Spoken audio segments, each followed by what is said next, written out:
Mon père et ma mère m'ont toujours dit chaque jour, un être humain, ce n'est pas une question de couleur de peau. Il n'y a pas. L'intelligence n'a pas de sexe. Le talent n'a pas de sexe. Si tu décides de faire quelque chose, fais-le, mais fais-le bien. Donc tout ce que moi je fais part de ce principe-là.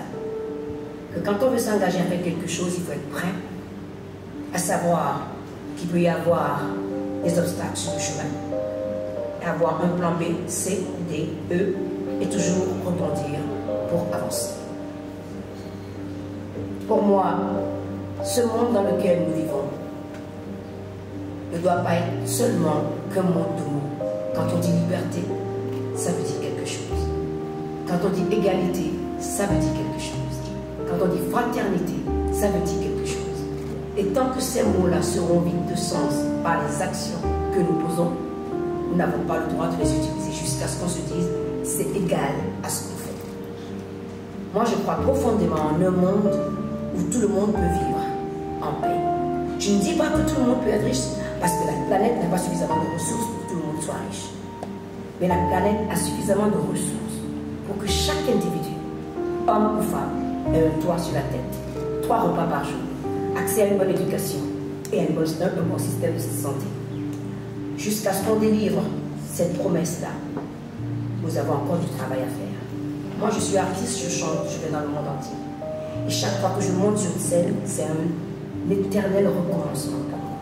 Je ne prends jamais un concert pour acquis, même à la fin, je ne suis pas sûre. Devant moi, j'ai le monde dans sa diversité.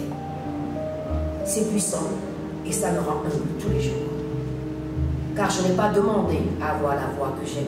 Je suis née avec. Je n'ai aucun mérite. Je n'ai pas demandé, je n'ai pas travaillé pour. Mais ça a été pertinent dès le départ que ma famille, mon père, ma mère, ma grand-mère, mes tantes et mes oncles m'expliquent d'où je viens. M'expliquent que le talent que j'ai, ce n'est pas pour que je le garde, mais que je le partage et que je le mette au service de notre humanité. Et je n'ai pas arrêté de le faire. Du premier moment où j'ai entendu parler de l'esclavage à 9 ans et de l'apartheid à 15 ans, ça a été important pour moi de me redéfinir, de repenser à la personne que je suis, de savoir que ma couleur de peau peut être un danger pour moi. Et comment on vit en sachant ça, sans avoir peur de l'autre et rester ouvert et aller vers les autres. La musique a été cette réponse pour moi. Parce que pendant longtemps, j'ai contemplé d'être avocate des droits humains, d'être chirurgienne, parce que le besoin d'aider depuis que je suis gamine était chevillé à mon âme. Je me suis rendu compte qu'en fait, la chose la plus puissante à faire, c'est d'être sur scène et de parler directement aux êtres humains que nous sommes pour leur dire que chacun d'entre nous, nous avons du pouvoir. Ne jamais penser que nous serons puissants. Parce que si nous le pensons, nos sociétés s'écroulent. Chaque chose qu'on fait, que ce soit petit ou grand, nous continuons à créer un monde pour le futur. Nos enfants nous sont en train d'emprunter leur futur. Rendons-le leur intact et brillant pour qu'ils puissent continuer à faire ce qu'eux ils doivent faire, que nos parents ont fait pour nous, que nous devons à nos enfants. Aujourd'hui, le changement climatique est une réalité. Ne nous amusons pas à se nous dire « oh, ça va s'arranger ». Non, chaque année, les températures augmentent. On a de plus en plus d'inondations, de feux de forêt. Qu'est-ce que nous attendons pour faire les choses? Ce n'est pas de grandes choses qu'il faut faire. C'est se poser et se dire qu'est-ce que je peux changer dans ma routine quotidienne pour aider un peu la planète. Des petites choses que nous faisons, que nous ferons, nous aideront vraiment à avancer. Et la culture, pour moi, est au centre de l'évolution du humain. Un peuple sans culture n'est pas un peuple. Le peuple, quel est son mode de communication? C'est par sa culture et sa diversité qu'on reconnaît un peuple civilisé. Ce n'est pas les lois de discrimination. Ce n'est pas les politiciens qui sont là à crier du matin au soir, dire le tout et son contraire. C'est nous, les citoyens, qui les mettons là.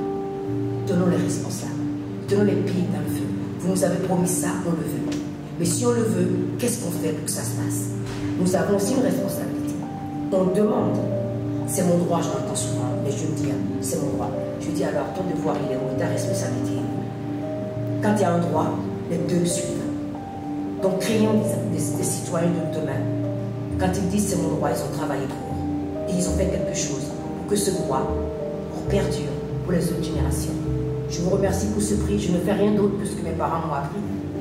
De rendre ce qu'on m'a donné. De continuer cette culture de transmission dans laquelle j'ai grandi, qui est une tradition orale, qui ne se perdra jamais, parce que tant qu'on se parlera, même dans nos difficultés, les gens qui ne pensent pas comme nous, parlons-leur. Parce que si nous n'avons pas de dialogue entre nous, nous sommes perdus. Nous ne sommes pas une humanité sans parole. C'est la parole qui développe nos cerveaux. Utilisons notre parole avec minutie, avec précaution, car il y a un proverbe chez moi qui dit la parole c'est comme un œuf. Une fois que c'est tombé, que c'est cassé, tu ne peux pas le recoller. Pensons, réfléchissons, faisons les choses dans la durée, pas dans les médias. Tous les médias que nous avons aujourd'hui, Internet et compagnie, nous donnent une satisfaction rapide. Mais cette satisfaction ne dure pas, donc on a de plus en plus de frustration. La pensée critique est importante. Nous en sommes capables. Utilisons la technologie pour avancer l'humanité, mais pas contre l'humanité. Merci beaucoup. Bravo.